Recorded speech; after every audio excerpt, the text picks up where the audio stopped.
नमस्कार। आप देख रहे हैं गांव के लोग और मैं हूं रामजी यादव। आज किताबों की दुनिया में एक इस दौर की बहुत महत्वपूर्ण किताब के ऊपर चर्चा होगी। वह किताब है भील विद्रोह के 100 साल, जिसके लेखक सुभाष चंद्र कुशवाहा ने हाशिए के इतिहास को लेकर एक ऐसा नैरेटिव खड़ा किया है कि हाशिए के इतिहास पर एक बड़ी बहस जरूरी हो गई है कि जिस तरीके से उन्होंने चौरी चौरा से लेकर अवध के किसान विद्रोह को दर्ज किया है, उनके तमाम सारे डॉक्यूमेंट और तमाम सारी घटनाओं के जो मूल स्रोत कहीं से मिल सकते हैं, उसको जिस तरीके से इतिहास में ले आए हैं, वह हाशिए के इतिहास लेखन की जो चुनौती है, और खास तौर से उस दौर में जबकि सबाल्टर्न इतिहास को लेकर एक बड़ी बहस मुख्यधारा ही नहीं बल्कि पूरी दुनिया में चल रही है। भारत का वह विलुप्त इतिहास या बल्कि बहिष्कृत कर दिया गया इतिहास किस तरीके से वो माने एक कथाकार के रूप में सक्रिय होने के साथ साथ उन्होंने जिस तरीके से इतिहास की तरफ अपना रुख किया, और इतिहास की तरफ रुख ही नहीं किया बल्कि उसके प्रति उनका सरोकार लगातार जो है सामने आया है। उन्होंने चौरी चौरा के उन खोए हुए नायकों के बारे में बहुत सारे जो तथ्य हैं, जो जो गजेटियर्स और डॉक्यूमेंट में थे वो भी, और जो कथाएं, और चूंकि सुभाष जी खुद गोरखपुर इलाके से ही ताल्लुक रखते हैं, एक किसान परिवार से, तो उनको उतनी संवेदना रही है। आज हम उनकी किताब के बहाने जो हाशिए के इतिहास लेखन की चुनौतियां हैं उसको लेकर खास तौर से हम बात करेंगे। और उनकी एक जो अभी नई नई किताब आई है, हमारे साथ स्वयं सुभाष चंद्र कुशवाहा जुड़े हुए हैं और उनका मैं बहुत स्वागत करता हूं कार्यक्रम में। सुभाष जी, आपका बहुत बहुत स्वागत और आपको बहुत बधाई इस किताब के लिए। और इसके साथ ही साथ जो है हाशिए के लोगों के बीच अपना पूरा जीवन लगाकर काम करने वाले चिंतक, विचारक और सामाजिक कार्यकर्ता विद्याभूषण रावत भी हमारे साथ जुड़े हुए हैं। और सबसे अच्छी बात यह है कि विद्याभूषण रावत ने उनकी सुभाष चंद्र कुशवाहा के बहाने हाशिए के इतिहास लेखन पर लगातार जो है अपना जो नजरिया है वो पेश किया है, लिखा है, बोला है उन्होंने। विद्या भाई, आपका बहुत बहुत स्वागत है कार्यक्रम में। तो सबसे पहले ये मैं सुभाष जी से एक सवाल जो लगातार किया जाता है, और वो सवाल उसका जवाब भी उनकी किताबों से ही मिलता है कि एक इतिहासकार के रूप में उन्होंने अपनी जमीन से शुरुआत की, और पूर्वांचल के उस इलाके के उन नायकों को जिनको स्वतंत्रता आंदोलन में बहुत ज्यादा तरजीह नहीं दी गई, उनके बारे में उनको लेकर एक स्मारक जरूर वहां चौरी चौरा में बना हुआ है, लेकिन उनका इतिहास बहुत ठीक तरीके से लिखा नहीं गया। उन सारे जो नायक हैं, वे सारे जो नायक हैं, और सबसे बड़ी चीज है कि चौरी चौरा स्वतंत्रता आंदोलन को लेकर जो किताब लिखी गई है उसमें उस जन विद्रोह की जो लौ है उसको पकड़ने की कोशिश उन्होंने की है कि असंतोष जो है वहां गांधी के आंदोलन, असहयोग आंदोलन के बावजूद जो है वहां पनप रहा था, और शोषण के कई लेयर्स वहां थे। उपनिवेशवादी जो सरकार थी, औपनिवेशिक सरकार के साथ साथ जो स्थानीय जमींदार थे, उनके दोहरे शोषण के साथ साथ जो सरकारी कारकुन और दूसरे लोग जो जो जो पूरी मशीनरी थी वो जिस तरीके से दमन चला रही थी, उसको लेकर एक विद्रोह था, उसको उन्होंने पकड़ने की कोशिश की। और इसके ठीक 2 साल पहले जो अवध किसान विद्रोह हुआ था, जिसके कई नायकों को उन्होंने दर्ज किया है, कई नायकों की बातें वो सामने लेकर आए हैं, खासतौर से मदारी पासी और छोटा रामचंद्र। एक बाबा रामचंद्र के बारे में जो मिथक था, इस किताब ने काफी हद तक उसको तिरोहित तो नहीं कह सकता, लेकिन ये कि उसको उस पर पुनर्विचार करने का एक बहुत बड़ा स्पेस दिया है।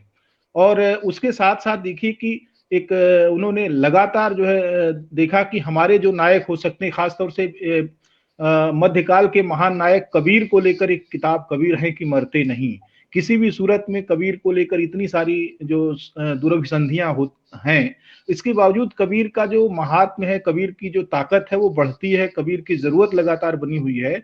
और अभी अभी जो है उन्होंने उत्तर प्रदेश से अपनी जो यात्रा है इतिहास लेखन की, उसको मध्य प्रदेश और खानदेश और खास तौर से वहाँ की सबसे जो महत्वपूर्ण और बहादुर जनजाति है आदिवासी भील समाज, जो कि माने महाजनी सभ्यता के शोषण का पता नहीं कब से शिकार है और उसी में विद्रोह भी कर रहा है। लेकिन एक जो चीज जो मुझे समझ में आती है कि इतिहास को देखने की जो उनका नजरिया है, वो चाहे उत्तर प्रदेश के गुमनाम नायक हों, चाहे मध्य प्रदेश और खानदेश के गुमनाम नायक हों, वो उसी तरीके से देखते हैं और एक कथावृत्त जो है वो उन तमाम सारे दस्तावेजों के साथ जो है बुनते हैं।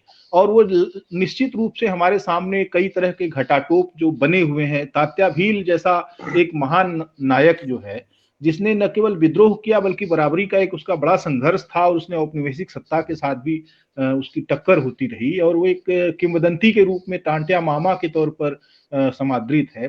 तो मैं सुभाष जी की इस पूरी एक तरह से भारत की के बड़े दायरे की यात्रा के लिए और इतिहास लेखन के लिए उनको बहुत बहुत बधाई देता हूं। और ये सवाल उनसे करना चाहता हूं, जो कि सवाल हमारे साथ जो है लगातार लोगों के होते हैं, कि आपने उत्तर प्रदेश के तमाम सारे जो इतिहास के बिखरे हुए सूत्र हैं, उनको छोड़कर मध्य प्रदेश और खानदेश की यात्रा करना मुनासिब क्यों समझा? धन्यवाद राम जी भाई। सबसे पहले यहाँ मौजूद हमारे दो विद्वान रामजी यादव और विद्याभूषण और तमाम और साथी जो जुड़े होंगे, सबको नमस्कार करते हुए, मित्रों, बात हम क्षेत्रीयता की करते हैं लेकिन क्षेत्रीयता में बंधे नहीं। हम बात जाति दंश की करते हैं लेकिन हम जातिवाद में बंधे नहीं और न जातिवाद को स्वीकार करते हैं। दरअसल हम इस क्षेत्र विशेष के इतिहास से जिस वंचित वर्ग के ओझल इतिहास को उठाते हैं, उसके आयाम को फैलाते हैं, क्योंकि वंचित समुदाय केवल एक क्षेत्र विशेष का नहीं है, वो पूरे इस भूमि का है, इस देश का है। इसलिए हमारी यात्रा गोरखपुर से भले ही शुरू हो, उस क्लास और वर्ग के संघर्ष से मूल रूप से जुड़ी हुई है, वो कहीं की भी हो सकती है। जहां भी किसी वंचित समुदाय के इतिहास को, उसकी संस्कृति को, उसकी अभिव्यक्ति को दबाया जाएगा, जाहिर है कि अगर आप उस वंचित समुदाय से आते हैं और संवेदनशील हैं और आप अपनी दृष्टि को वैज्ञानिक नजरिए से रखते हैं, तो जहां भी ये घटनाएं होंगी और जहां भी ऐसे अछूते इतिहास मिलेंगे, हमें हस्तक्षेप करना चाहिए। और इसी दृष्टि से हम भील क्षेत्र मध्य प्रदेश यानी खानदेश में प्रवेश करते हैं और भीलों के इतिहास को निरूपण करने का प्रयास करते हैं। मैं समझता हूं कि रामजी भाई का उत्तर भी, रामजी भाई के प्रश्न का उत्तर मिल गया होगा। और दूसरे साथी जो बार बार ये कहते हैं कि सबाल्टर्न हिस्ट्री में कई बार लोग जातिवादी नजरिए से इतिहास को लिखते हैं, उनको मैं बता दूं कि दरअसल अगर वंचित समुदाय के इतिहास को आपने लिख दिया होता, व्यक्त कर दिया होता, तो सुभाष चंद्र कुशवाहा को लिखने की कोई जरूरत नहीं पड़ती, हमें लिखने की कोई जरूरत नहीं पड़ती। तो मेरा नजरिया या वंचित समुदाय के इतिहास को लिखने के पीछे कोई जातिवादी नजरिया कतई नहीं है। हम हर वर्ग की पीड़ा, दुख और उपेक्षा पर जरूर लिखते हैं और लिखेंगे, लेकिन जिसको आपने छुआ ही नहीं है और जिसको छुआ जाना चाहिए, जो एकदम धधक रहा है इतिहास के पन्नों में, जिसको दबा दिया गया है, उसको तो हम लिखेंगे और लिखना ही चाहिए। एक उदाहरण देकर अपनी बात को मैं खत्म कर दूंगा। सवाल लगता है कि जो था उसका उत्तर आ चुका है।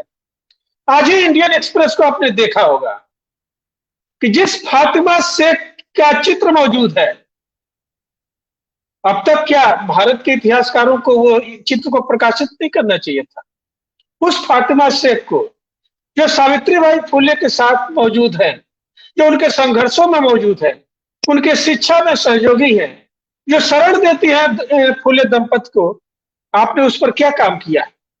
और अगर ये काम ऑक्सफोर्ड यूनिवर्सिटी से होता है तो आप पर सवाल तो उठता है कि आपने किया क्या? आपने नहीं किया तो कोई ना कोई लिखेगा ही।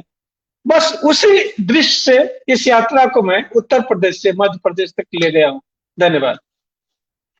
बहुत अच्छा कहा आपने। और मैं आपकी कविताओं का जो शुरुआती जो वो था, जिसमें एक कंट्रास्ट समाज के भीतर और की गरीबी और अमीरी का कंट्रास्ट और दो वर्गों के बीच का जो एक वस्तुतः जो है एक जो अंतर्द्वंद्व है, वो सुभाष जी की कविताओं में, जो कविताएं बहुत चर्चित नहीं हुई क्योंकि इन्होंने जब कहानी लिखना शुरू किया तो कहानियां बहुत उल्लेखनीय कहानियां आई, लेकिन जब इतिहास की तरफ गए तो सारी चीजों को उन्होंने पीछे छोड़ दिया। उनकी एक संवेदनात्मक जो धरातल है।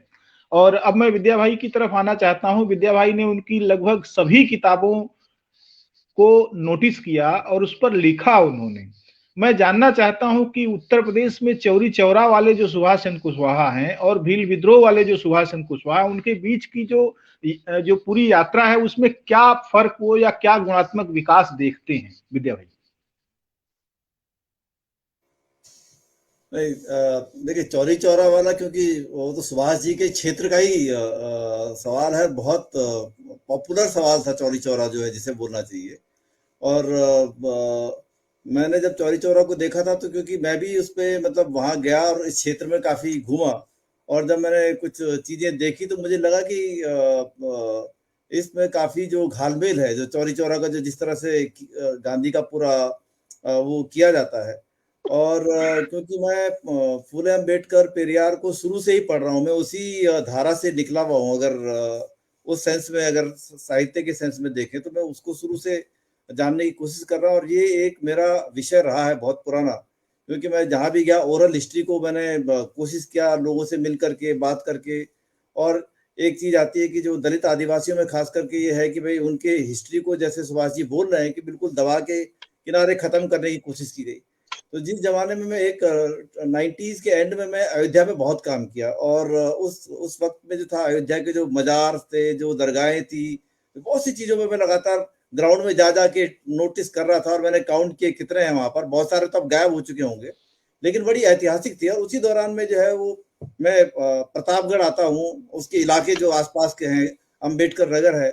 और प्रतापगढ़ में क्योंकि लोग एक कैजुअल तरीके से बताते थे कि भाई यहाँ पर एक बाबा रामचंद्र दास थे, और अयोध्या का, क्योंकि वो एक किताब में लिख रहा था उस दौर में 90s के एंड में, अयोध्या की सांस्कृतिक विरासत। तो वो उस विरासत में मुझे लगा कि भाई राममनोहर लोहिया भी पास के हैं, बेगम अख्तर भी अयोध्या की रहने वाली थी, फैजाबाद की। इधर आचार्य नरेंद्र देव थे, और सारा जो लिंक था, इनफैक्ट क्योंकि मेरे को लगा कि पूरा बुद्धिस्ट क्षेत्र है।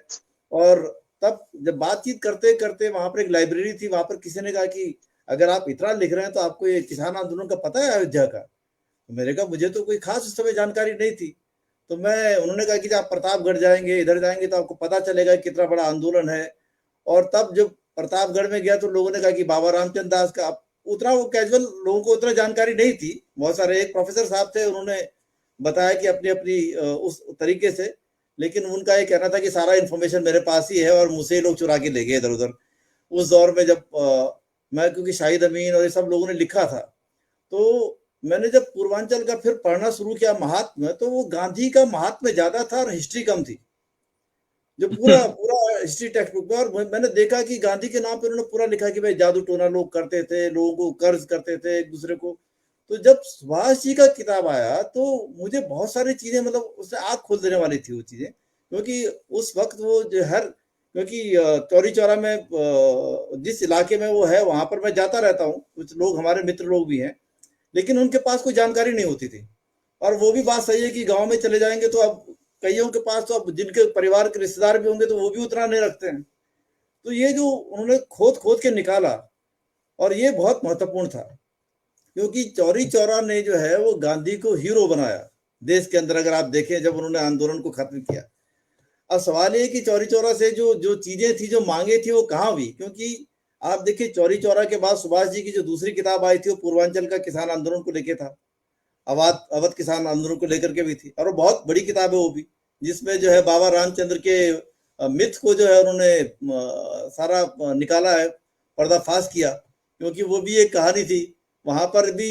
और वो कंफ्यूजन मेरे को क्या था, मैं जब उनकी उनकी जो पत्नी थी उनके नाम पे एक इंदिरा आवास का मकान अलॉट हुआ था, तो मेरे को लोगों ने बताया कि भाई इसमें एक बाद में बहुत बुढ़िया, जब अंतिम समय काफी एज में, तो एक मेरे मित्र वहां ले गए।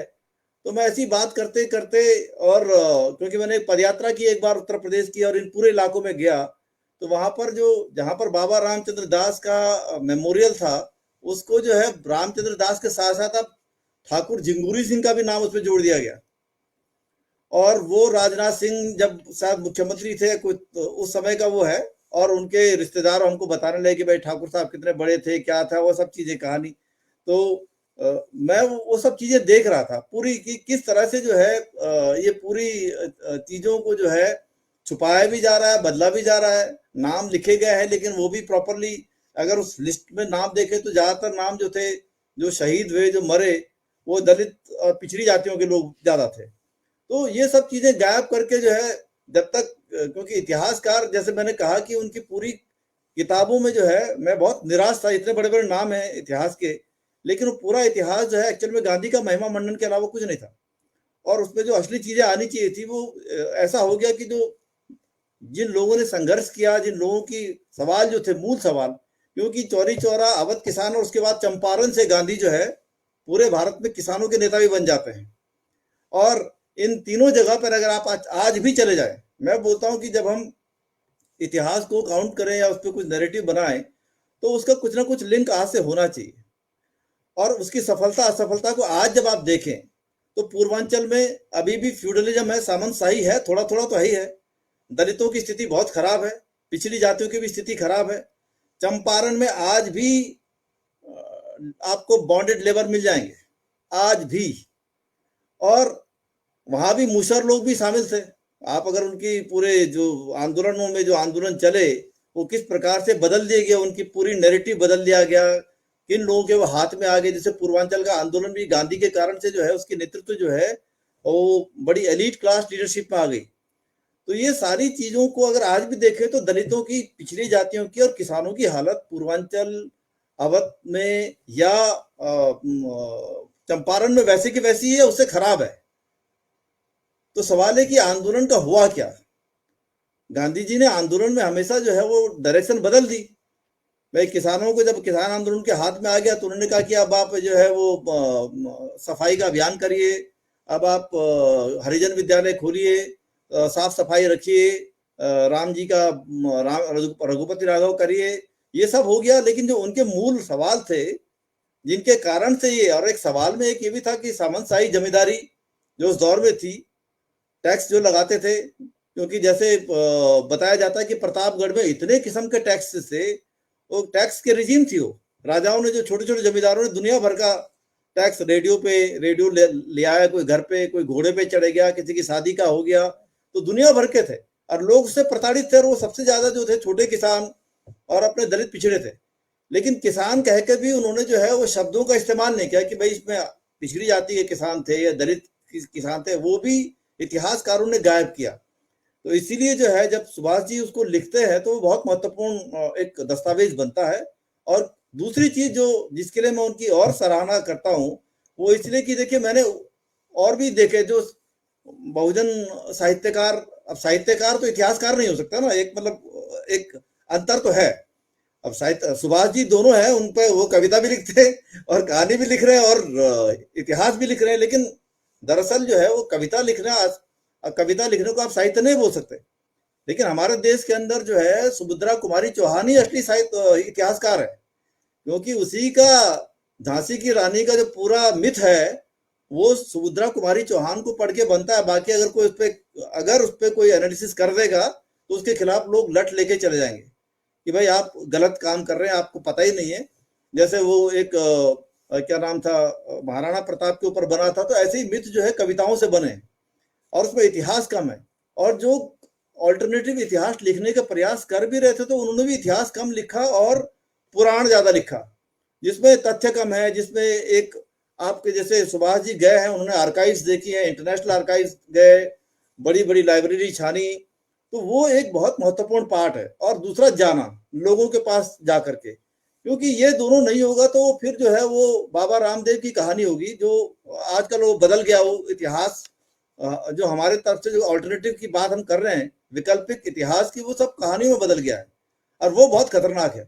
तो इस तरीके से जो सुभाष जी चौरी चौरा के बाद, अवध किसान आंदोलन के बाद जो वो भील के क्षेत्र में गए, वो उनके क्षेत्र से दूर है, लेकिन उसके भी उतना एक दौड़ भाग करना और जो जहां जहां वो गए होंगे उसको लेना, वो एक बहुत मुश्किल कार्य है।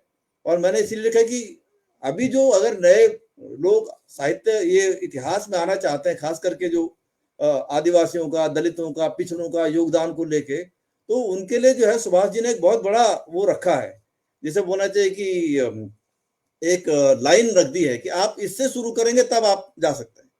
क्योंकि नहीं तो क्या होगा कि वही होगा जो आप, मतलब मैं नाम नहीं लेना चाहता, लेकिन लोग कहानी बदल देंगे इतिहास को, और कहानी बदल के जैसे उसी प्रकार का जो चारण काल है, जैसे ब्राह्मणों का चारण काल है, वैसे दलित पिछड़ों का भी चारण वाले होते हैं, और वो सब अपना बहादुरी का इतिहास ही लिखते हैं।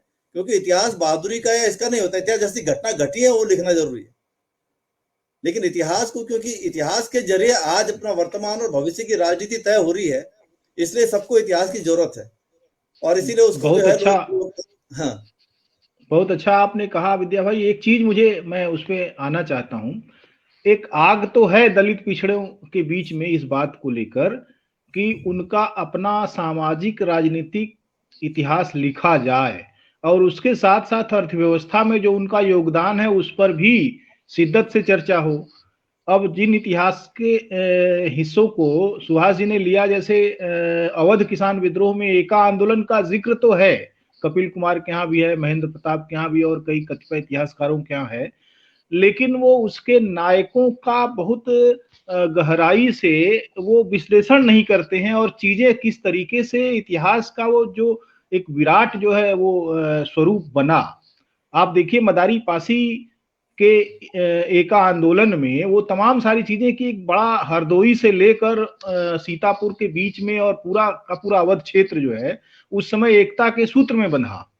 और जब आप 1857 के बारे में बहुत सारी चीजें कहते हैं तो उससे बहुत अलग तरह की प्रविधि है, क्योंकि ये जमींदारों के खिलाफ है। और एक उदाहरण, मैंने एक प्रसंग याद आ रहा है, अवध किसान विद्रोह जो सुभाष जी की किताब है, उसमें दो तरह का एक नैरेटिव उन्होंने जो पकड़ने की कोशिश की।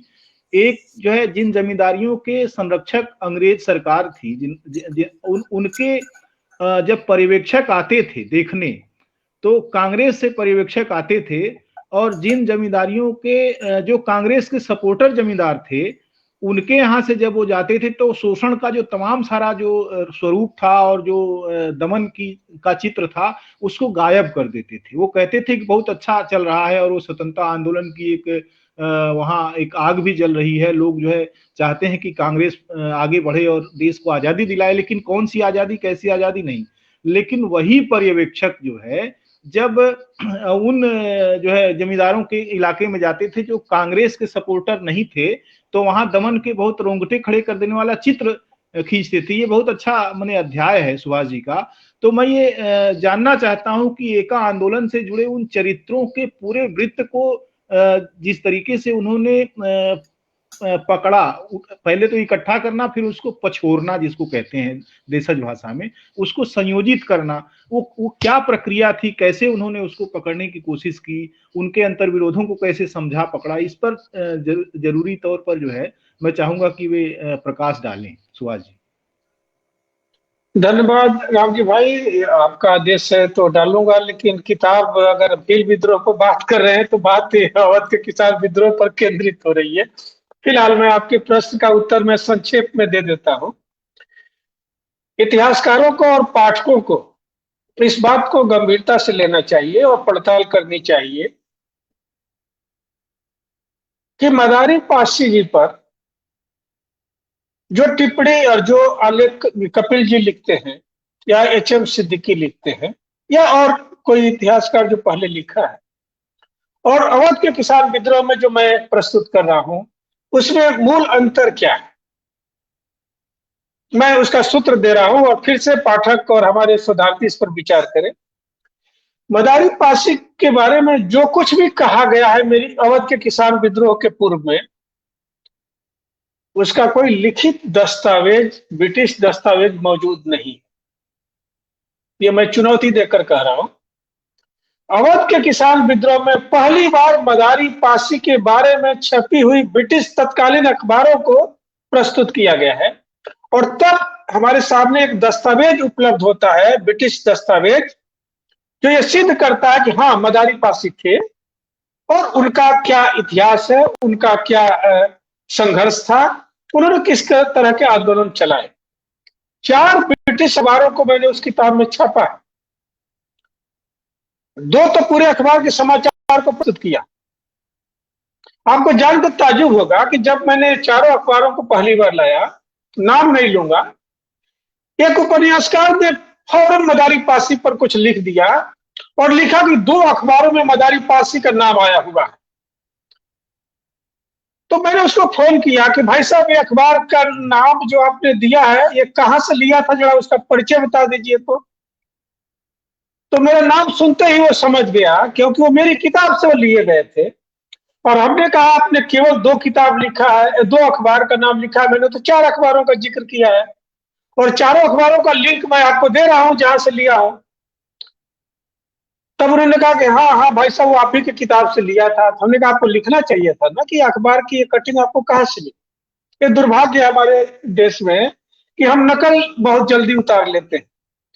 तो इसके पहले कहीं भी आपको मदारी पासी के बारे में लिखित ब्रिटिश दस्तावेज नहीं मिलता। स्थानीय स्तर पर मदारी पासी के बारे में जो तथ्य मौजूद थे उसको कलेक्ट करके लोगों ने लिखा था। उनके घर वालों से, परिवार वालों से, रिश्तेदारों से पूछकर उनका इतिहास लिखा गया था, लिखित दस्तावेज इसमें प्रस्तुत कर दिया गया। दूसरी बात, मदारी पासी के बारे में ये जो लिखा गया था उसमें गपबाजियां बहुत थी। ठीक उसी तरह से जैसे महात्मा गांधी के बारे में है कि सूखे कुएं में अगर महात्मा गांधी झांक देते थे तो उसको पानी आ जाता था, सूखे पेड़ को छू देते थे तो हरा हो जाता था। ये जो मिथ और ये कहानियां रची गई हैं, यही मदारी पासी के बारे में रची गई थी कि मदारी पासी एक ही दिन में 4 जगहों पर भाषण को संबोधित करते हैं। मदारी पासी जी एक ही समय में हरदोई में भाषण दे रहे होते हैं और उसी समय वो शाहजहांपुर में भी भाषण दे रहे होते हैं। तो इस तरह जो मिथ रचे जाते हैं ना, ये झूठ के सिवा कुछ तो होते नहीं है, ये कोई वैज्ञानिक आधार नहीं होता है। हमारे नायकों का कर्म क्षेत्र ही इतना मजबूत है कि उनके लिए कोई झूठ के मिथ रचने की जरूरत नहीं है। एक लेखक भी रचा है, नाम हमारी किताब में है कि भगत सिंह जी मदारी पासी से जेल में मिलने आए थे और जेल में मिलकर गए थे और उन्होंने तत्कालीन सरकार के अधिकारी को चुनौती दी थी कि उनको नहीं छोड़ा गया तो हम ये करें। ये भी एक झूठ है। 1922 मदारी पासी का कार्यकाल है। 1922 में भगत सिंह की उम्र देखिए, भगत सिंह कहां थे, अभी शिक्षा ग्रहण कर रहे थे।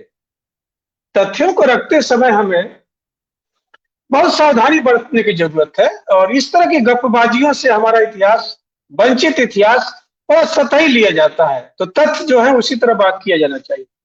देखिए, मदारी पासी का पूरा कृत असाधारण है। अभी आप एका आंदोलन के जिक्र कर रहे थे, आप भील विद्रोह पढ़िए। मोतीलाल तेजाब जी ने एक ही आंदोलन का सूत्रपात किया था। एक ही और एका को गौर से पढ़ी, ये दोनों एक ही आंदोलन है। एका आंदोलन के जितने सिद्धांत तय हुए हैं वही सिद्धांत आपको एक ही आंदोलन में राजस्थान में दिखाई देते हैं। ये लिंक है, ये मदारी पासी के आंदोलन और उसकी नीतियों का रिफ्लेक्शन है भील विद्रोह में। इतना महत्वपूर्ण था मदारी पासी का सिद्धांत। एक ही आंदोलन, एका आंदोलन में बहुत अंतर नहीं है, यूनिटी। दोनों शब्दों का सिर्फ मतलब यही है कि समाज को कैसे एकताबद्ध करके हम आंदोलन को आगे बढ़ाएं। वही एक आंदोलन है, वही एक ही आंदोलन है, दोनों के सिद्धांत देखें। तो मदारी पासी सिर्फ हरदोई में सीमित नहीं है, वो राजस्थान तक चले जाते।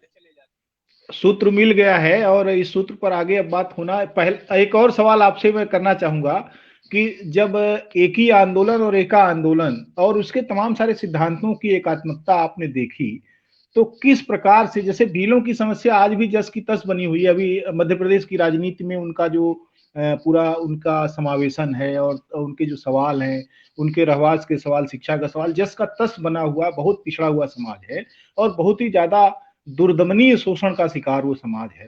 तो कैसे आपको प्रेरणा मिली कि आप भील विद्रोह की तरफ जाएं और भील विद्रोह के 100 साल को लेकर आपने एक जो अपनी थ्योरी है उसको आपने बनाने की कोशिश की? देखिए, हमारे अंदर जिस पीड़ा को मैं चौरी चौरा में व्यक्त कर रहा हूं, अवध के किसान विद्रोह में व्यक्त कर रहा हूं, उसी पीड़ा को आप पाएंगे भील विद्रोह में, अलग नहीं है। आप गौर से देखेंगे तो इसके मूल में जाइए। सामंती सत्ता का जो उत्पीड़न है वो ब्रिटिश सत्ता के उत्पीड़न से कहीं ज्यादा है वंचित तबके के लिए, और यह उत्पीड़न चौरी चौरा में भी दिखाई देता है। यही उत्पीड़न अवध के किसानों के प्रति स्थानीय सामंतों का दिखाई देता है, और यही उत्पीड़न पूरे भील क्षेत्र में स्थानीय राजे राजवाड़ों का भीलों के प्रति दिखाई देता है, चाहे वो होलकर हो, सिंधिया हो, निजाम हो या मराठे हो। ये इनका उत्पीड़न भीलों को ज्यादा मिलता है। अंग्रेज तो बाद में हस्तक्षेप करते हैं, बाद में आते हैं, और अंग्रेज आते हैं तो बहुत कुछ इस उत्पीड़ित समुदाय को देते भी हैं। ये हर जगह आप देखेंगे। हम उनकी सत्ता के विरुद्ध वंचित समुदाय के संघर्षों की जब व्याख्या करते हैं, रखते हैं, तो वही उस स्पेस, उस खिड़की को खुले भी रखते हैं कि दरअसल उनको शासन करना था, स्थानीय राजाओं का समर्थन उनको चाहिए था, उनके सहारे उनको अपने कर वसूलने थे, कमाई करनी थी अपनी राजसत्ता के लिए। तो जाहिर है कि उन राजाओं की हिफाजत के लिए अंग्रेजों को हस्तक्षेप करना ही था। तो इसलिए भीलों का या अवध के किसानों का या चौरी चौरा के किसानों का संघर्ष तो फूकता है स्थानीय सामंतों के प्रति, लेकिन जब ब्रिटिश सत्ता सामंतों की हिफाजत के लिए आगे बढ़ती है, तब जाहिर है कि वंचित समुदाय का जो टकराहट है वो ब्रिटिश सत्ता से भी होता है। तो इसलिए तीनों में वही कारक दिखाई देते हैं कि स्थानीय जो सामंती सत्ता है वो वंचित समुदाय के लिए ज्यादा घातक है, और इसी पीड़ा को भील समुदाय झेल रहा था। इसलिए मुझे लगा कि भीलों के प्रति जो भी अन्याय सदियों से हुआ है, और दुर्भाग्य से कोई भी मुकम्मल किताब भीलों के संघर्ष पर कोई नहीं, एक भी किताब मौजूद नहीं है। भीलों के विद्रोह पर एक भी किताब मौजूद नहीं है। भीलों के कुछ कल्चर पर, कुछ सामाजिक रहन सहन पर, खान पान पर, संस्कृत पर तो आपको पढ़ने को मिलेगा, लेकिन भीलों ने लगातार संघर्ष किया है स्थानीय राजाओं और ब्रिटिश सत्ता के खिलाफ, ये आपको कहीं नहीं मिलेगा। इसलिए मुझे लगा कि जब ये अभिलेख मौजूद है तो उन संघर्षों को व्यक्त किया जाए, क्योंकि इन संघर्षों को व्यक्त करते हुए हम उस समुदाय के प्रति बढ़ती गई सारी उपेक्षा, सारी एक तरीके से कहिए शोषण की प्रवृत्तियों का मूल्यांकन करते हैं, और उस मूल्यांकन से इस देश की वर्चस्वता का भी हम मूल्यांकन करते हैं। इसलिए भील विद्रोह का अध्ययन उस रूप में भी किया जाना बहुत जरूरी है।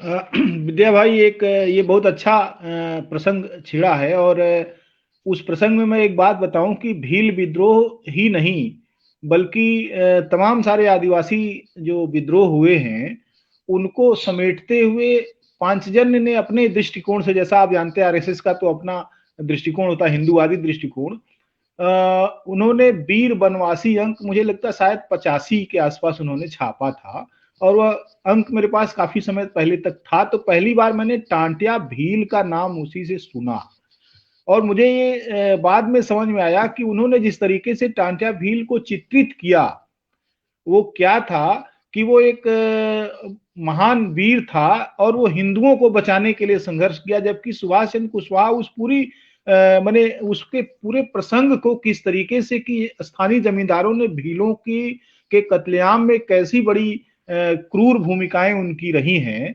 उसको उन्होंने तथ्य को सामने किया। और दूसरी चीज ये है कि पूरा का पूरा दस्तावेज जो कि सरकारी दस्तावेज भी है, और साथ साथ ये कि जो कहानियां प्रचलित हैं उनको लेकर उन्होंने उस मिथक को तोड़ा। आरएसएस ने जाहिर सी बात है उस समय 10-20 हजार लोगों को तो प्रभावित किया ही होगा। मुझे तथ्यात्मक रूप से ये चीज समझ में आई कि उन्होंने सारे जो आदिवासी थे उनको हिंदू नायकों के तौर पर, चाहे सिद्धू कान्हू हो, चाहे तिलका मांझी या बिरसा मुंडा, सबका उन्होंने उसमें अध्याय रखा था और सबको उन्होंने हिंदू नायकों के तौर पर जो है वो किया था, प्रतिष्ठित किया था। लेकिन जब हाशिए का इतिहास लेखन होता है तो वो फिर अपने नायकों को उनके बुनियादी सवाल जिनसे कि वो प्रभावित होकर लड़ रहे थे उनको लेकर, जैसे सुभाष चंद्र कुशवाहा की उस किताब में जो भील विद्रोह के 100 साल हैं, तो अंग्रेजों की जो नीति है, ये 19वीं शताब्दी के प्राथमिक जो दशक हैं, उस समय जो उनकी नीति थी, किस तरीके से उनको अपने साथ मिलाना और उनके बीच का जो अपराध है उसको खत्म करना, उनको मुख्यधारा का एक समाज बनाना, ये एक बहुत बड़ी जद्दोजहद थी। और उसको उन्होंने उस रूप में देखा है कि किस तरीके से ब्रिटिश साम्राज्य उनकी नीतियां तय कर रहा था। आपने किताब पढ़ी भी है और उस पर लिखा भी है, कुछ ऐसे माने ऐसे आयामों पर आपने इंगित भी किया है जो बहुत महत्वपूर्ण है। मैं आपकी प्रतिक्रिया उस किताब के बारे में, जो कि भील विद्रोह के 100 वर्ष के नाम से बहुत चर्चित है अभी, उस पर जानना चाहता हूं कि किस तरीके से आप उस किताब को देखते हैं और हाशिए के इतिहास लेखन में उस किताब का हस्तक्षेप क्या है आपकी नजर में?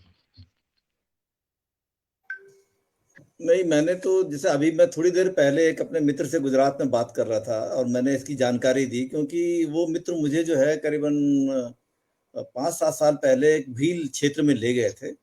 और उस भील क्षेत्र में उस परिवार में मैं गया जिसका एक राज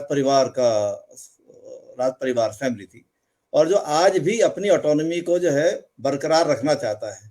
और वो बोलते हैं कि हम मतलब एक प्रकार से वो एक रेटरिक भी है, लेकिन उनके पास पूरे ये है कि भाई भारत हमारा देश है और हम इसके ओनर हैं, आदिवासी। और ये केसरी सिंह दादा उनका बड़ा नाम था, तापी क्षेत्र में एक्चुअल में। और जब मैं मिला तो मैं उनका बल्कि एक इंटरव्यू भी करना चाह रहा था, लेकिन उन्होंने वो देने से मना कर दिया कि मैं कोई रिकॉर्डिंग में कोई चीज़ दूंगा नहीं। उन पे सेडिशन का चार्ज लगा था बहुत पहले, 69-70 के बाद में। तो ये तो जो किताब सुभाष जी ने जो लिखा है, ये पूरा शोध ग्रंथ है। और शोध की, क्योंकि मैं हिंदी क्षेत्र के लिए बार बार कह रहा हूँ कि यहाँ पर जो है जो वर्नाकुलर जो हिस्ट्री लिखी जाती है, वो उसमें तथ्य कम होते हैं कई बार और इमोशन ज्यादा होता है। और केवल इमोशन से तो आपका काम नहीं चलना, आपको जो फैक्ट लाने पड़ेंगे हर चीज के लिए। और ये भी जरूर है कि मैं खुद इन चीजों पे काम करते करते एक कैंपेन होती है कि लोग आपके खिलाफ में, जब आप एक धारा के विरुद्ध लिखते हैं तो कई बार जो है उस प्रकार के लोग जो वहां बैठे हुए हैं वो आपके विरुद्ध हो जाते हैं। क्योंकि इसका मेरा अपना अनुभव है कि मैं एक पुस्तक लिख रहा था जो बहुत साल बाद छपी, 2-3 साल पहले, और उसका टाइटल ही था rise and role of marginalised in India freedom movement. तो जब उस पर काम करते करते, जब जो मेरे एक क्या बोलते हैं हेड थे, वो जामिया मिलिया में थे, बड़े सीनियर, लास्ट ईयर उनकी डेथ हो गई, और वो हेड ऑफ द डिपार्टमेंट थे, और उन्होंने जो है वहां उस इंस्टीट्यूशन को लिखा कि ये किताब में छापो। और उनकी प्रॉब्लम क्या थी कि उसमें अंबेडकर, फूले, शाहूजी महाराज, सिद्धो कान्हू, बिरसा मुंडा, इनके नैरेटिव्स आ रहे थे। तो ये एक ऐतिहासिक भूल है जो आप आरएसएस का बात कर रहे हैं। आरएसएस ने उस गैप को पहचाना है। जब हमारा जो अपने को सेक्युलर कहने वाला जो हिस्टोरियन है, उसने हिस्ट्री को केवल या तो मार्क्सिस्ट हिस्ट्री बना दिया या केवल गांधीयन की उसमें रख दिया, तो फिर जो है जो बाकी बचे हुए लोग होंगे वहां कौन पहुंचेगा। मैं तो सिद्धू कान्हू के घरों में गया झारखंड के अंदर, और उनकी जो 5th जनरेशन के लोग थे उनसे मिला, तो उनके पास केवल इंदिरा आवास का घर था। आप सपोज कीजिए कि यहाँ पर कोई त्रिपाठी जी, तिवारी जी के घर होते, और जो बड़े जिनका अंगुली नाखून कटा करके जो शहीद बनते हैं, वो बड़ी बड़ी बिल्डिंगें ले लिए सरकार से, बड़े बड़े सारे नौकरियों में ले लिए, लेकिन सिद्धू कान्हू के परिवार के लोग जो है वो बेचारे अभी भी बुरी हालत में रह रहे थे, और पिछले कुछ सालों पहले ही उनके लिए कुछ इंदिरा आवास की व्यवस्था हुई थी। तो ये आदिवासियों के साथ हमने ऐसा किया है। तो जो सुभाष जी ने लिखा है वो बहुत बड़ा दोनों चीजों से, मतलब एक की जो अपने को अब इतिहासकार कह रहे हैं या इतिहास के उसमें जाना चाहते हैं, उनको काम करना पड़ेगा ग्राउंड पे। ये कथावाचन नहीं है कि जैसे वो कह रहे थे कि भाई उनसे पहले मदारी पासी के बारे में, वाकई में जो पूरी कहानियां लोगों को कहानी तो पता नहीं, वो मिथ जो बन जाते हैं उसके आगे पीछे वही लोग आपको बता देंगे कि वो इतना बहान था, इतना बड़ा था, ऐसे जाता था, एक साथ कितनों को मार देता था। तो ये हिस्ट्री जो है वो एक प्रकार से आपकी ताकत का एक वो बन गया। इसमें जो चीजें हैं, जो बहुत सी चीजें हैं जो बहुत बहुत महत्वपूर्ण, सारे दस्तावेज को पढ़े तो बड़ा इंटरेस्टिंग है कि जब आप शुरुआत करते हैं तो आप इसको खत्म ही करते हैं किताब को। अगर आप वाकई में एक नैरेटिव जैसे बिल्डअप होती है, मेरे पास रखी हुई भी है, और मैं इसको लगातार जब भी मेरे को देखना होता है तो मैं एक पूरा चैप्टर उसको फिर दोबारा पढ़ता हूँ। कि भाई यहाँ पर क्या चीज थी जो मेरे को खुद देखना, इसके रेफरेंसेस से। क्योंकि कई बार क्या होता है कि लोग जो है केवल ऊपर पढ़ा और मेरे इंटरेस्ट उसका रेफरेंस में बहुत रहता है, तो मैं रेफरेंस में जाके फिर ढूंढता हूँ उसको, यार मेरे को भी ये ढूंढना चाहिए कहाँ पर ये चीज है।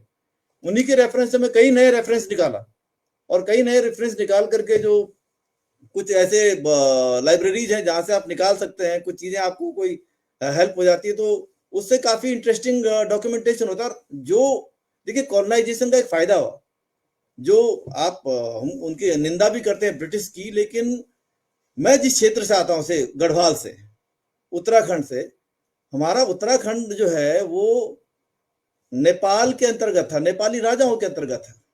और जो पहाड़ के अंदर जो एक उत्पीड़न का साम्राज्य उन्होंने यहाँ खड़ा किया था गोरखा राजाओं ने, और उसको ब्रिटिश अगर उसको हराते नहीं तो गढ़वाल, ब्रिटिश गढ़वाल हमारे पास में नहीं होता, ये नेपाल का पार्ट होता। और यहाँ पर जो काफी उत्पीड़न जो है, इसका मतलब क्या है कि अपने अपने लेवल पे बहुत सारी जो हमारे जो उत्पीड़ित समाज है, खास करके अगर भारत के संदर्भ में देखेंगे, तो उसके लिए सामंतशाही सबसे पहला उसका टारगेट था। उसका उतना ब्रिटिश वो नहीं था। ब्रिटिश ने जो है कम से कम इतना किया कि उन्होंने समझा कि भाई आदिवासियों के क्या जंगल पे अधिकार होते हैं, और इसीलिए जो है बिरसा मुंडा की लड़ाई के बाद ही जो है CNT एक्ट बना। ऐसे ही जो आदिवासियों का, जो भीलों का जो स्ट्रगल है, इसके बारे में ये कहानी आती है कि जो गांधी इरविन पैक्ट हुआ है उसमें एक चीज आई थी, वो ये चीज थी कि उन्होंने भी आदिवासियों के फॉरेस्ट पे राइट्स को एक्सेप्ट किया था। और वो पोर्शन जो है, क्योंकि मैं कहीं पढ़ रहा था उस नैरेटिव को, और ये लगातार जो जहां पर भीलों का ये सरदार, अपने को राजा बोलते हैं, वो रहते हैं, वो अभी भी जो है स्वीकार नहीं करते कि वो किसी के अधीन है। और उन्होंने कहा ये तो ब्रिटिश ने भी एक्सेप्ट किया, तो हम क्यों एक्सेप्ट करें। तो ये जो पूरा जैसे जो ऐतिहासिक तथ्य हैं उनके दबा के जो रखे गए और छुपा के जो रखे गए आदिवासियों के खास करके, उसको सुभाष जी लाए हैं, और वो एक बहुत महत्वपूर्ण दस्तावेज है। इसको आगे इस पे काम करने की जरूरत है, उन जगहों पे जाने की जरूरत है। मैं कहूंगा कम से कम जो और लोग जो जा सकते हैं, और जहां एक तरफ उन्होंने जो है दस्तावेजों को आर्काइव से कलेक्ट किया है, हम लोग उसको देखें। उसकी कुछ हो सकता है कि कुछ कहानियां हो, कुछ उसमें संगीत हो, कुछ जगह पे कोई महल हो। कोई महल आदिवासियों को तो इतने बड़े नहीं होते थे, राजाओं के वैसे ही रहते थे, लेकिन कोई ना कोई चीजें होंगी जो उससे रिलेट करता होगा। तो मैं बोलता हूँ इससे आगे जो इतिहासकार अपने को अभी आना चाहते हैं इसमें, उनको जाना चाहिए। और इससे बहुत जानकारी है, मतलब ये जानकारी का खजाना। मैं इसलिए कह रहा हूँ इसमें कौन सी चीज पढ़ के हम बताएंगे जो खानदेश है, लोगों को पता ही नहीं खानदेश क्या चीज आती है। लोगों को पता नहीं कि, मैं ये भी नहीं पता कि भील इतनी बड़ी ट्राइब कम्युनिटी है एक्चुअल में। ये जो मध्य प्रदेश, राजस्थान, गुजरात और महाराष्ट्र, इतने इतने जगह में फैला हुआ है, और हमारे यहाँ पर उसके नैरेटिव में कहीं चर्चा नहीं होती है।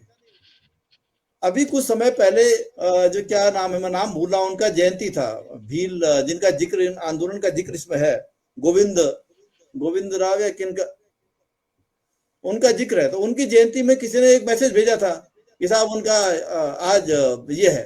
तो हमने कहा कि आप ये भील विद्रोह किताब पढ़िए, और ये ला के मैंने लोगों को बताया कि ये जो है इसको पढ़ेंगे आपको तो पूरी जानकारी मिल जाएगी, आप आधी जानकारी में मत लिखिए। तो ये क्योंकि जब तक वो जो जितने लोग लिख रहे हैं ज्यादातर वो अभी केवल वो माइथोलॉजिकल नैरेटिव लिख रहे हैं, कि जो मिथ बना करके जो नैरेटिव होता है उसमें कुछ इतना काम करने के बाद कोई लिखे तो तब तो मजा आता है उसको पढ़ने में कि क्या चीज है, इधर ब्रिटिश क्या सोच रहे थे, यहाँ हमारे जो राजे महाराजे थे वो क्या सोच रहे थे, किस प्रकार से है, और कैसे जो है आजादी के बाद जो है उसको वैसे ही दबा दिया गया। उनको कोशिश ही नहीं की कि इतिहास को कहीं वो आगे आए। उसको जिनका आप इतिहास दबा देंगे तो उसको आगे निकालने का कहाँ अवसर है। जब आपने इतिहास से ही उनको खत्म कर दिया तो आपने पूरा उनके साथ और भी अत्याचार को बढ़ा दिया। नायकों के साथ बहुत बड़ी समस्या ये होती थी। जैसे आप देखिए कि छत्तीसगढ़ के इलाके में गुंडाधूर का एक चरित्र है, और आज तक ये तय नहीं हो पाया कि वो कौन थे। उनका कोई फोटो नहीं है, कुछ नहीं। सुभाष जी ने टांटिया भील को जिस तरीके से चित्रित किया है, निश्चित रूप से उनका जो मिथक है उससे बिल्कुल उलट और अलग, लेकिन इतना कुशल और इतना शार्पेन, इतना अपनी कम्युनिटी के लिए जो उसका पूरा कैरेक्टर है, जो उसकी पूरी भूमिका है, वो बहुत महान भूमिका है। और लगातार वो बिना डरे वो ब्रिटिश गवर्नमेंट से भी लड़ रहा है, उन अफसरों से लड़ रहा है, ब्रिटिश गवर्नमेंट के उन अफसरों से लड़ रहा है जो उसको बंदी बनाने की जुगत में है और उससे चाहते हैं कि सत्ता से कुछ इनाम इकराम पाएं, उनका प्रमोशन हो। लेकिन उनको टांटिया भील ने लगातार जो है पछाड़ा और उनको मुंह की खानी पड़ी। एक ऐसे नायक का जिसका रूप रंग सुभाष जी के ही उसमें जो चित्र उन्होंने दिए हैं, वो चित्र भी संभवतः बहुत ज्यादा प्रचलित नहीं रहे हैं उस तरह, लेकिन आर्काइव से वो खोजे गए। वो एक बहुत सामान्य सा व्यक्ति, लेकिन इतना कुशल। कैसे उस व्यक्ति को जब आपने वो, क्योंकि आपके सारे इतिहास के नायक ऐसे ही हैं कि वो अब्दुल्ला चुड़िहार जैसे हैं, नजर अली हैं, भगवान नहीं रहे इस तरीके से, या मदारी पासी, वो बहुत दैवीय गुणों से भरे हुए नहीं है, वो बहुत सामान्य है। लेकिन उनका जो संघर्ष है वो उनको इतनी ताकत देता है कि वो सबसे अलग हो जाते हैं। तो कैसे जब आपने एक ऐसे हिंदी क्षेत्र के सुदूर दक्षिण इलाके से एक कैरेक्टर को पकड़ा, तो किस तरीके से उसके साथ आपका संबंध विकसित हुआ, कैसे आपने उसको लिखा? आप टांटिया भील के बारे में जानना चाह रहे हैं? आपका सवाल स्पष्ट है, यही है? मैं ये मैं चाहता अपने हूं कि जी, टांटिया भील का जो पूरा चरित्र है और उसका जो पूरा जी अपियरेंस है जिस तरीके की, उसके बारे में हिंदी प्रदेश में बहुत ज्यादा चित्र साफ नहीं है। वो ऐसे बिल्कुल ही खोया हुआ एक नायक है, लेकिन वो इतना इतना कुशल, इतना कौशल से भरपूर और इतना प्रेजेंस ऑफ माइंड है कि उसको हरा पाना बहुत ही मुश्किल है, असंभव है। मुश्किल। तो एक ऐसे चरित्र को जो बिल्कुल सामान्य धरातल से उठा हुआ है लेकिन वो नायक है, कैसे जब आपने उसको उठाया, तो एक लेखक और चरित्र का जो संबंध होता है, कैसे विकसित किया आपने उसको? धन्यवाद। मैं अपने पाठकों को और श्रोताओं को जो सुन रहे होंगे पहले स्पष्ट कर दूं और तब मैं अपनी बात करूं कि टंटिया भील पर बाबा भाड़ ने पहले काम किया है। वो किताब मौजूद है, उस किताब को भी पढ़िए, और मैं जो टंटिया भील को आपके सामने प्रस्तुत कर रहा हूं इसको भी पढ़िए, तब आपको आनंद आएगा थोड़ा सा इस नायक के बारे में जानने। अभी रामजी भाई ने कहा कि हिंदी क्षेत्र के बहुत सारे लोग टंटिया भील को नहीं जानते। इससे बड़ा दुर्भाग्य कुछ नहीं हो सकता है कि जिस नायक को, जिस जमाने में मोबाइल नहीं था, संचार के साधन बहुत सीमित थे, मैं 1909 की बात कर रहा हूं, तब टंटिया भील के किस्से ऑस्ट्रेलिया के अखबारों में धारावाहिक छप रहे थे। एक भील नायक को जो गरीब परिवार से उठा था, उसके किस्से लीडर अखबार में जो मेलबर्न से छपता था उसमें छपना शुरू हुए और 7 किस्तों में छपे हैं। वो 7 अखबार मेरे पास मौजूद है। और टंटिया भील को विदेशों में इस तरह कहा जाता था कि अखबार में, ये मई में छपा था, मई 1909 में पहली बार छापने के पूर्व अखबार ने विज्ञापन निकाला कि भारत के, जाहिर है कि अंग्रेज टंटिया भील को डकैत कहते थे, हत्यारा कहते थे, वो नायक नहीं कहते थे। नायक तो हम उसको मानते हैं कि वो हमारा नायक था। तो ऑस्ट्रेलिया के अखबारों में विज्ञापन छपे कि फलाना तिथि से एक भारत के मशहूर डाकू टांटिया भील के किस्से प्रकाशित होंगे, कृपया अपनी प्रतियां सुरक्षित करा लें। आप सोचिए, एक भारत के एक खांडवा क्षेत्र के, निमाड़ जिले का एक खांडवा क्षेत्र में पैदा होने वाले एक भील नायक के किस्से मेलबर्न में छप रहे थे। भारत के लोग तो जानते भी नहीं है इसको। तो बहुत बड़ा दुर्भाग्य है। जब संचार के साधन नहीं थे तब दुनिया जिस नायक को जानती थी, आज संचार के सारे साधन होते हुए भी हिंदी बेल्ट के लोग उसको नहीं जानते हैं। इससे बड़ा दुर्भाग्य क्या हो सकता है? टंटिया भील कोई खानदानी जमींदार परिवार का नहीं था, जैसे कि भील मुखिया होते थे। टंटिया भील एक बहुत ही थोड़ी सी जमीन का मालिक था, और वो भी जमीन बाद में सामंतों द्वारा, जमींदारों द्वारा रेहन रख ली गई, कर्ज के एवज में रख ली गई, जहां से उसकी संघर्ष शुरू होता है। जमीन की जब वो मांग करता है स्थानीय जमींदार शिवा पाटिल से, तो जमीन नहीं दी जाती है, उससे मजदूरी कराई जाती है। उसको जब वो अपनी जमीन के हक की बात करता है तो उनको लगता है कि ये तो बहुत बोलने वाला है, झूठे मुकदमे में फंसाया जाता है, चोरी की झूठी उसमें केस दायर किया जाता है और जेल भेज दिया जाता है। ऐसा 2 बार होता है। तब तीसरी बार उसको लगता है कि अब हमको ये जमींदार छोड़ेगा नहीं, बार बार जेल भेजेगा। तो तीसरी बार वो जेल के शिकंजों को तोड़कर बाहर आता है और भाग जाता है, और वहां से उसका बागी जीवन शुरू होता है। यानी टटिया बागी नहीं था, वो एक सामान्य किसान था, गरीब भील था। वो खेती करके अपना जीवन जीना चाहता था, लेकिन जब उसको जीने नहीं दिया गया तो वो बागी जीवन की ओर बढ़ता है। लेकिन जिस व्यक्ति को अंग्रेज डाकू कहते हैं, उस व्यक्ति ने अपने जीवन में डकैतियां तो डाली हैं, लेकिन वो डकैतियां किसी भी गरीब के घर पर नहीं डाली हैं। उसने किसी भी आम आदमी को लूटा नहीं है। वो उन मालगुजारों से, मालगुजार जो सरकारी टैक्स वसूलते थे जनता से, भूमकर वसूलते थे, उनसे उनको लूटता था, और उनके घरों में जो सरप्लस मनी, पैसा, अनाज इकट्ठा हो गया था, उसको लूट कर वो गरीबों में बांट देता था। टटिया ने कोई महल नहीं खड़ा किया, उसके बीवी बच्चे कोई अमीर नहीं बन गए, उसने अपने लिए एक पैसा नहीं लूटा है। उसने जितना भी लूटा, उसने गरीब भीलों को चिल्लाया, उनको बांट दिया, उनको दिया। और जानकर आश्चर्य होगा आपको कि ऐसा वो नायक था कि जब 1889 में उसको 4 दिसंबर 1889 को फांसी दी जाती है जबलपुर जेल में,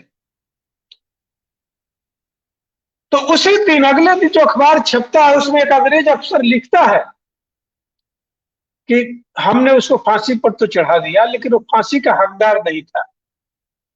ये अंग्रेज अफसर लिखता है, वो बड़ा मार्मिक पत्र है, मैंने पूरा वो अखबार दिया है अपने किताब में। वो एक लिखता है कि वो फांसी पर चढ़ने का हकदार नहीं था, उसमें बहुत सारे मानवीय गुण थे। वो मित्रवत संबंध रखता था, वो गरीबों की मदद करता था और भूखों को खाना देता था, वो लड़कियों की शादी कराता था। लाखों भीड़ जो उसके फांसी पर रो रहे थे, वो आंसू रोके नहीं जा सकते हैं, क्योंकि वो इतना दयालु था, इतना महान था कि उसके लिए आंसू बहेंगे ही।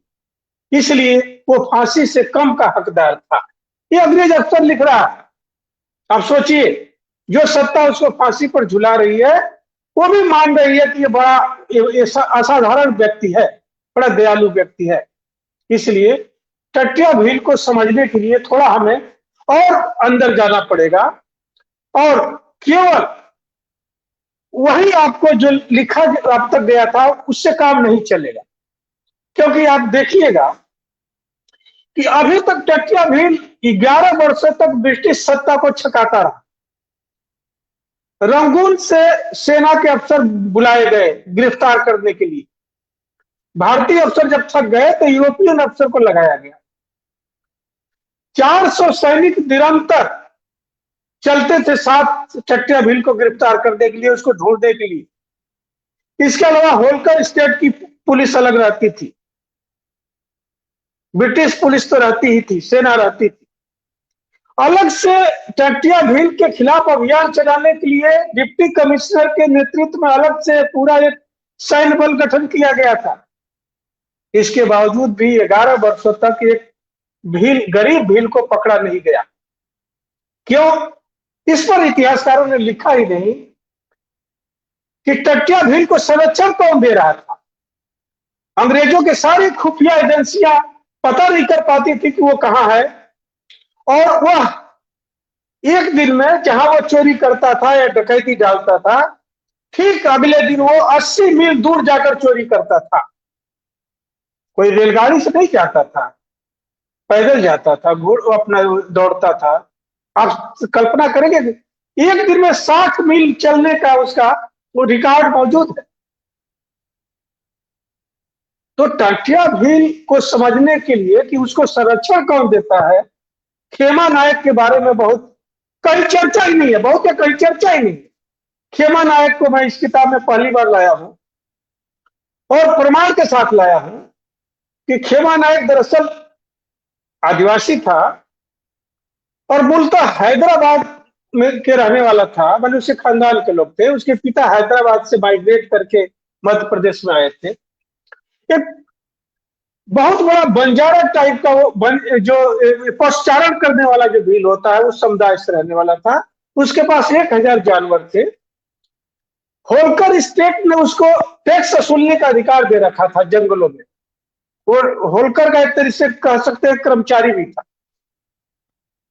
बाद में अंग्रेजों ने लिखा कि दरअसल होलकर राज के कुछ अधिकारी टंटिया से मिले हुए हैं, जिससे कि सारी गुप्त सूचनाएं उस तक पहुंच जाती हैं और वो बच जाता है। तो बाद में पता चला कि वो खेमा नायक है, जो टंटिया भील को इतने वर्षों तक जगह जगह जो जंगलों में वो कैंप करता था, अपने पशुओं को लेकर टंटिया भील को छिपा लेता था और अंग्रेज कभी पकड़ नहीं पाए टंटिया भील को कि वो कहाँ रहता है, क्या करता है। ये तो बाद में मुकदमा जब चला है खेमा नायक के विरुद्ध, उसका खजाना पकड़ा गया है, तो ये आरोप लगा है कि टंटिया भील का एक खजाना है जो ये छिपा कर रखा है। उसमें गवाहियां होती है, खेमा नायक को 7 साल की सजा होती है। वो सारी कहानी किताब में मौजूद।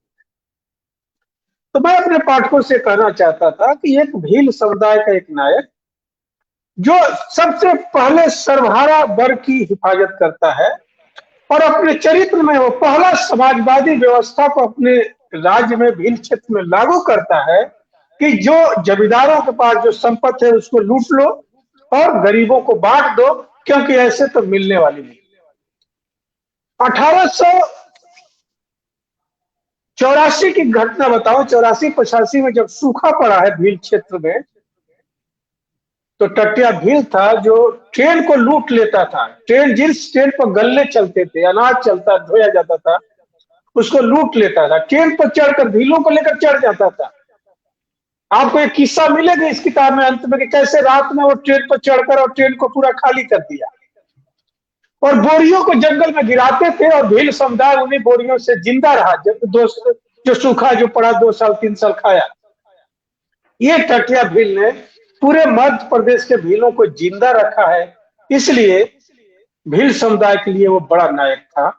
उसने 11 सालों तक ब्रिटिश सत्ता को छकाया, लेकिन 11 सालों तक भीलों को जिंदा भी रखा, पाला, वरना बहुत सारे भील मारे गए होते। तो इसलिए ऐसे नायक को जब हम पढ़ते हैं और उसकी पूरी घटनाओं को पढ़ते हैं तो निश्चय ही एक सम्मान पैदा होता है, क्योंकि यह सम्मान वो सम्मान का इसलिए हकदार है कि वो कोई खानदानी रईस नहीं है, कोई सामंत नहीं है, उसके पास कोई साधन नहीं है। अब देखिए, और एक साधनहीन व्यक्ति कितना चतुर है, कितना बुद्धिमान है कि 11 वर्षों तक सारे खुफिया तंत्र को भंग कर दिया है। मैं समझता हूँ कि समय पूरा हो रहा है, नहीं तो उसके 1-2 दिलचस्प किस्से मैं आपको सुनाता। और मेरे रूप से समय है, आप सुना सकते हैं। और ये जानना बहुत जरूरी है क्योंकि ये इतनी रोमांचक कहानी है पूरी की पूरी, कि दरअसल जो धूल के फूल हैं ये सब, जिसको कहा जा सकता है कि इतिहास में ये बिसरा दिए गए और नकली नायकों के बरक्स असली नायक हैं ये सब, जिनकी कहानियां हमको जानना जरूरी है। क्योंकि आप जिस तरीके का वो पूरा संगठन जो उसमें है, खेमा नायक और तांत्या भील का जो संबंध है और उसके बाद पूरा का पूरा भील समुदाय का जो अंतर संबंध है, ये एक बहुत बड़ी बात है कि सारी चीजें जुड़ी हुई। और मुझे लगता है कि अभी महाकाव्यात्मक जो आख्यान है वो तो रचे जाने बाकी हैं। वो तो आपने इतिहास के उस सूत्र को पकड़ा है, लेकिन अभी किस्से, कहानियों, उपन्यासों में तो चीजें आएंगी ही आएंगी। मुझे लगता है आप 2-1 घटनाएं सुनाइए, उसके बाद विद्या भाई जो है इसको उस पर ले जाएंगे। धन्यवाद रामजी भाई, विद्या भाई। टंटिया भील के से अंग्रेज इतना खौफ खाते थे कि एक बार एक अंग्रेज अफसर जब ट्रेन से मुंबई से खंडवा की ओर चलता है, तो जो ट्रेन में बैठा हुआ एक तरीके से गार्ड है, वो उसको समझा रहा है कि थोड़ा संभल कर जाना। कई बार तुम जिन अधिकारियों और कर्मचारियों से के सहारे टट्टिया को पकड़ने जाओगे, दरअसल वो टट्टिया से मिले होंगे। इस पर इसका ख्याल रखना। बड़ा मुश्किल हो गया है पता लगाना कि कौन अपना है और कौन गैर है। ये पूरे ब्रिटिश साम्राज्य को हिलाकर रख दिया है एक काला बिल। तो अफसर मुस्कुराता है, कहता है कि क्या बेवकूफी की बात करते हो यार, एक अनपढ़ आदमी, एक कम पढ़ा लिखा आदमी इतना कैसे चतुर हो सकता है। जब ट्रेन महू के पास आती है और उसको ट्रेन को जबलपुर में रुकना है आगे चलकर, स्टेशन के आउटर पर जब ट्रेन रुकती है तो देखता है कि ये कुली जो है सामान साहब हमें सामान लेने के लिए वो हाजिर होता है और सलाम करता है। तो कहता है कि हुजूर मैं आपका सामान मैं ले चलूंगा, मैं बड़ा भूखा हूं, तो पैसा मिल जाएगा। अफसर इस बातूनी कुली पर प्रभावित हो जाता है और कहता है ठीक है तुम ही ले लो सामान। कुली सामान उठाता है स्टेशन पर आकर और बड़ा तेजी से चलने लगता है साहब के पीछे पीछे और बातचीत करते रहता है। कहता है कि साहब लगता है इस क्षेत्र में पहली बार आए हैं। तो अफसर कहता है कि हाँ पहली बार आया। तो साहब का कोई आने का मकसद तो होगा ही। तो अफसर कहता है कि हाँ एक बहुत दुष्ट आदमी है यहाँ तुम्हारे क्षेत्र में, एक टाटिया भील है, वो परेशान कर रखा है अंग्रेजों को, मुझे उसको इस बार फांसी पर झुलाकर ही दम दूंगा। तो कुली कहता जी हजूर बहुत ही बदमाश है, हमने भी उसको देखा है, बहुत बदमाश आदमी है और उसको साहब जरूर सबक सिखाएंगे, हम सभी परेशान। तो अफसर कहता है कि तुमने देखा है उसको? कहा हजूर मैं देखा हूं। अगर हजूर हमको 500 रुपये का इनाम दे तो मैं बता सकता हूं कि वो कहां है और कैसे पकड़ा जा सकता। अंग्रेज अफसर कहते हैं कि चलो ठीक है तुम्हें मैं 500 रुपये का इनाम देता हूं। तो कहता है हजूर, जब उनका डाक बंगला आ जाता है करीब, तो कहता है हजूर वो सामने वो पहाड़ी देख रहे हैं ना, उसी पहाड़ी पर एक किसान रहता है, वो बदमाश रोज उससे मिलने एक बार आता है दिन। अगर हजूर कहें तो मैं घात लगाकर उसका पता लगाऊं और जब वो किसान के घर आए तो मैं हजूर को आकर भाग कर खबर दूंगा, हजूर चाहे तो उसको गिरफ्तार कर ले या गोली से मार दो। अफसर कहता है ये तो बहुत अच्छी बात है। अफसर से बात तय हो जाती है कि दूसरे दिन वो आकर बताएगा। दूसरे दिन अफसर जो है डाक बंगले के बालकनी में आकर घाटी की पहाड़ी की ओर देखता है कि अब भी वो कुली आएगा बताएगा। कुली आता भी है लेकिन वो दूर खड़ा होकर कहता है कि हुजूर टट्टिया भील तो मैं ही हूं जो कल आपके साथ था, जो आपका सामान लाया था। इस तरह की कई प्रसंग है। एक प्रसंग है कि एक बार एक अंग्रेज अफसर था, एक भारतीय अफसर था, शायद वो नाम नहीं लिखा है उसमें, लेकिन वो ईश्वरी प्रसाद थे। वो पूरा घटनाक्रम जो आप पढ़ेंगे तो ईश्वरी प्रसाद जो पुलिस अफसर थे उनका जिक्र है कि टट्टिया भील को पकड़ने के लिए जंगल में कैंप करते हैं और कई दिन कैंप करने के बाद से उनकी दाढ़ी बढ़ जाती है, तो दाढ़ी बनाने के लिए उनको दाढ़ी बनाने नाई की जरूरत पड़ती है और आसपास के गांव में नाई के लिए भेजते हैं कि कोई नाई पकड़ के लाओ जो दाढ़ी। एक नाई आता है, दुबला पतला व्यक्ति है और बड़ा बातूनी नाई है। वो अंग्रेज अफसर की दाढ़ी बनाते समय वो पानी दाढ़ी पर रगड़ रहा है और बातें कर रहा है। कह रहा हजूर की दाढ़ी बढ़ गई, हजूर पहले हुक्म किए होते, हम तो पास के गांव में रहते हैं, आ जाते। हजूर यहाँ किसी विशेष काम से आए होंगे जंगल में? तो अफसर कहता है कि हाँ वो तुम्हारा एक बदमाश है ना भील, तुम्हिलों का समुदाय का है वो जो तातिया भील। देखिए तातिया भील, टंटिया भील, कई नामों से उसको पुकारा गया। तो कहता हाँ हाँ हजूर है तो, लेकिन उसको पकड़ना बड़ा मुश्किल है हजूर। कह रहा कैसे पकड़ना मुश्किल है? कह रहा हजूर मैं आप कह रहा हूं उसको पकड़ना थोड़ा मुश्किल है। वो कह रहा कैसे मुश्किल है? वो तब तक वो झटके से नाक पकड़ता है और उस तरह से नाक काट देता है और काट कर उछल कर कूद जाता है खाई में। कहता है हजूर ऐसे ही मुश्किल है, टट्टिया भील तो मैं ही था। तो वह कैंप से टट्टिया भील भाग जाता है। आप देखिए नाक काटकर उस अफसर की फोर्स दौड़ती रहती है लेकिन टट्टिया भील कभी हाथ नहीं आता। इसीलिए अंग्रेजों ने लिखा है एक जगह कि भील समुदाय, चालाक भीलों को पकड़ना इतना मुश्किल है कि ये उस चौकीदार की कंबल चुरा लेते हैं जिस पर चौकीदार सोया रहता है। ये वैश्य समुदाय है। तो टट्टिया की भील के बारे में ये अंग्रेज अफसरों ने ये कमेंट किया है। और इस किताब में ऐसे 20 किस्से हैं। 7 किस्से तो इतने हैं कि जिनको उपन्यास बनाया जा सकता है, इस किताब में दर्ज है। तो मैं समझता हूं कि कुछ पाठकों के लिए छोड़ा जाए और पाठक इसको पढ़ेंगे और तब टट्टिया भील की चतुराई की, बहादुरी का मूल्यांकन करेंगे। बहुत अच्छा आपने बताया। फिल्मों में गाने होते थे आंखों से काजल चुरा चुरा लेने का, लेकिन वास्तव में जो चौकीदारों के कंबल चुरा लेना बहुत बड़े पराक्रम की बात है कि वो सोए हुए हैं और कंबल चला गया। विद्या भाई, सुभाष चंद्र कुशवाहा का जो इतिहासकार के रूप में योगदान है, उन्होंने बहुआयामी जो चुनौतियां छोड़ी भी हैं। उन्होंने बहुत सारी चुनौतियों का सामना किया है कि अपने पूरे एक तरह से रचना कर्म को उन्होंने जिस तरफ मोड़ा है, और साथ साथ जैसे देखिए कि इतिहास, जब सबाल्टर्न इतिहास की बात होती है तो बहुत सारा जातीय आग्रह उसमें होता है, लेकिन सुभाष चंद्र कुशवाहा ने किसी भी ऐसे व्यक्ति के बारे में नहीं लिखा है जो किसी एक सीमित जाति का हो। बहुत बृहत्तर समुदाय है जिसके चरित्रों को उठा कर ले आते हैं, पहले उनको खड़ा करना, फिर उसके बाद उस पर बहस करना और उनसे जुड़े हुए तमाम सारे तथ्यों का सामना करना। दूसरी चीज ये कि प्रचलित इतिहास की जो धारा है, तथाकथित मुख्य धारा जिसको हम कह सकते हैं, उन्होंने जो चीजें जानबूझकर छोड़ी और कभी चर्चा के उसमें नहीं आया, और सारा का सारा जो इतिहास को लेकर जो जिम्मेदारी और जो फंड है, जो सारे संसाधन है, वो उन्हीं के पास हैं, सारे संस्थान उन्हीं के पास हैं, वही सर्टिफिकेट बांटने की कोशिश करते हैं। लेकिन उन लोगों के सामने भी सुभाष जी ने एक बड़ी चुनौती पेश की है कि अभी जो इतिहास जिसको आप महत्वपूर्ण मान रहे हैं, उससे भी कई गुना ज्यादा महत्वपूर्ण इतिहास बिखरा हुआ है, उसकी तरफ जाना चाहिए। दलितों पिछड़ों के सामने भी ये सवाल खड़ा करते हैं।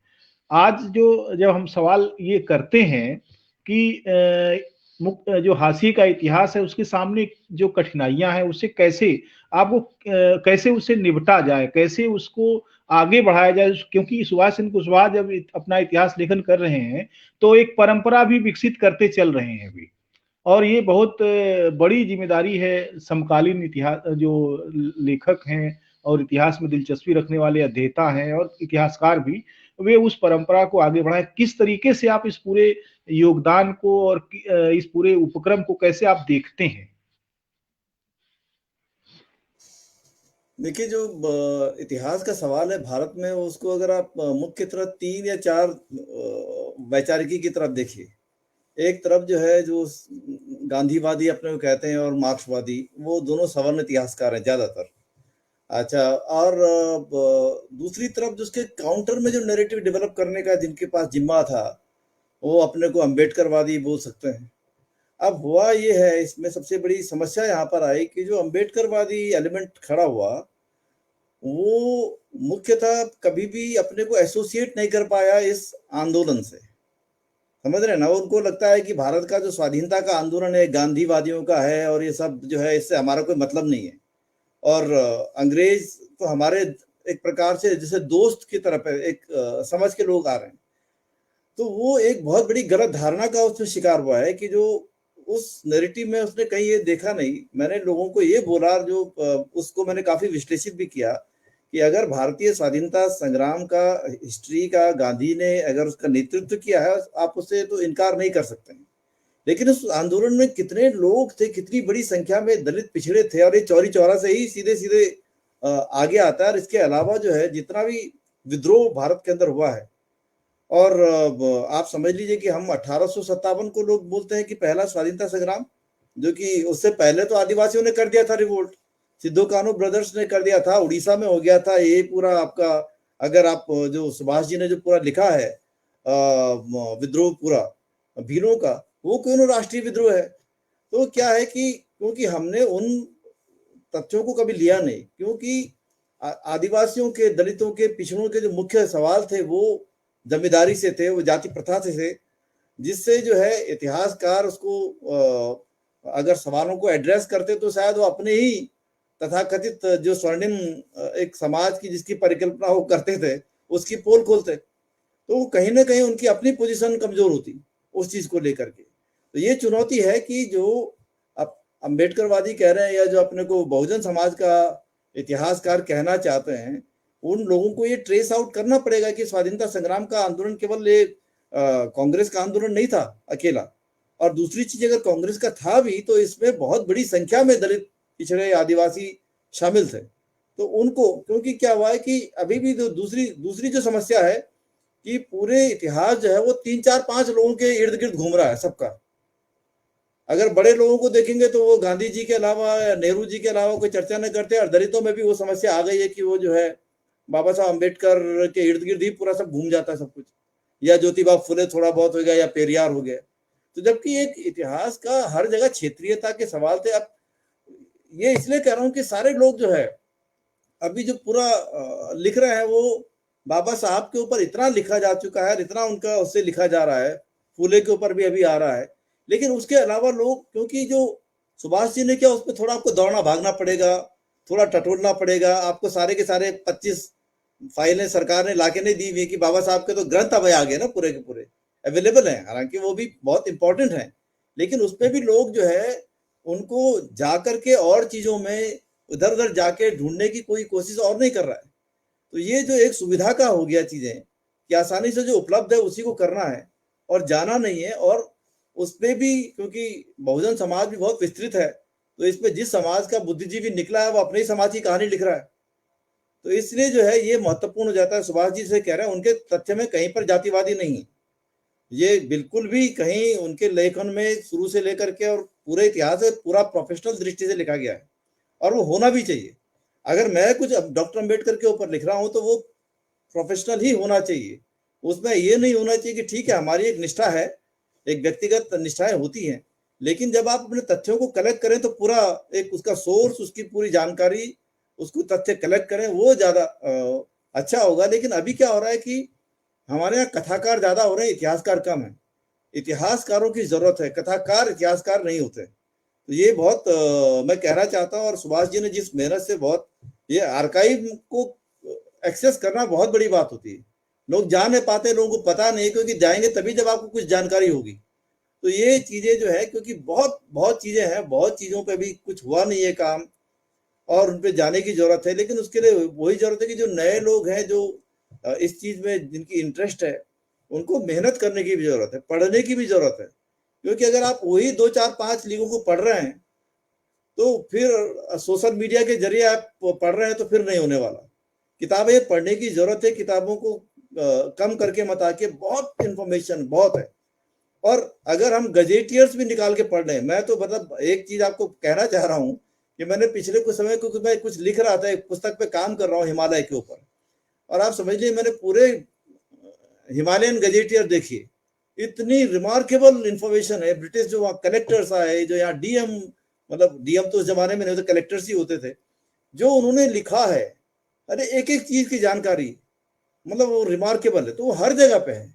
अगर हम यही आर्काइव में ढूंढने कि हमारे जिले का गजेटियर कहाँ है पुराना, और उसमें क्या क्या लिखा हुआ है, क्या क्या चीजें हैं, तो बहुत सी चीजें जानकारी मिल सकती है। तो लोगों को लेकिन मेहनत करना पड़ेगा।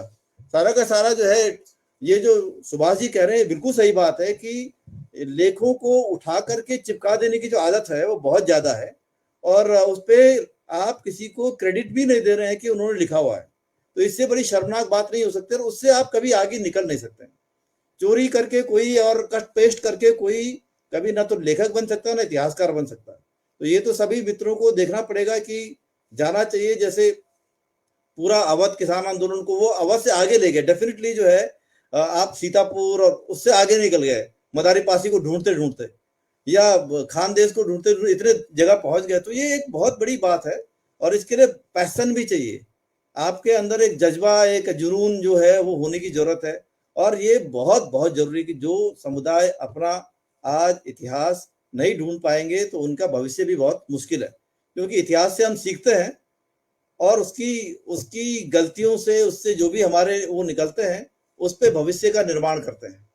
तो अगर दलित, आदिवासियों को, पिछड़ी जातियों को उनके इतिहास से मरहूम रखने की कोशिश की गई है, और उनको आप जरूरत है कि इस समय ढूंढने का, जब वो अपना इतिहास टटोलेंगे तो उनको नजर आएगा कि वो सबसे बड़ा लड़ाई जो थी सामंतशाही के खिलाफ थी, जाति प्रथा के खिलाफ थी, और वो आज भी हमारे लिए उतनी ही महत्वपूर्ण है।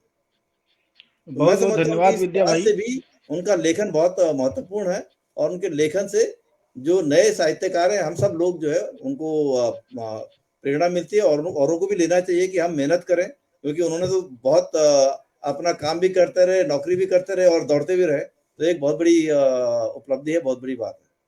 बहुत बहुत बहुत धन्यवाद विद्या भाई, और सुभाष जी को तो बहुत ही बधाई और आने वाले दिनों की शुभकामनाएं कि वे करेंगे। मुझे एक ही चरित्र इतिहास का एक लेखक याद आता है, एक व्यक्ति, डीडी कौशाम्बी। रोज पुणे से मुंबई जाया करते थे, ट्रेन में 4 घंटे की यात्रा पुणे से मुंबई होती थी, और 4 घंटे शाम को 8 घंटे यात्रा होती थी उनकी। और फिर जहां वो काम करते थे वहां पूरा काम करके वो 8 घंटे उनके लिए इतने महत्वपूर्ण थे कि उन्होंने बहुत सारे जो महत्वपूर्ण काम किए अपने लेखन का, वो 8 घंटे थे उनके। और बहुत सारे जो है काम सुभाष जी ने ऐसे किए हैं जो निश्चित रूप से इनके मैंने धैर्य की भी और इनके कैलिबर की तरफ हमको मैंने हमारे मन में इनके धैर्य और कैलिबर को लेकर एक बहुत श्रद्धा और एक आदर पैदा होता है। आज के कार्यक्रम के लिए बहुत बहुत धन्यवाद। सुहास जी को बहुत बहुत धन्यवाद और विद्या भाई को बहुत बहुत धन्यवाद। जल्दी ही हम नई किताब को लेकर फिर मिलेंगे। नमस्कार।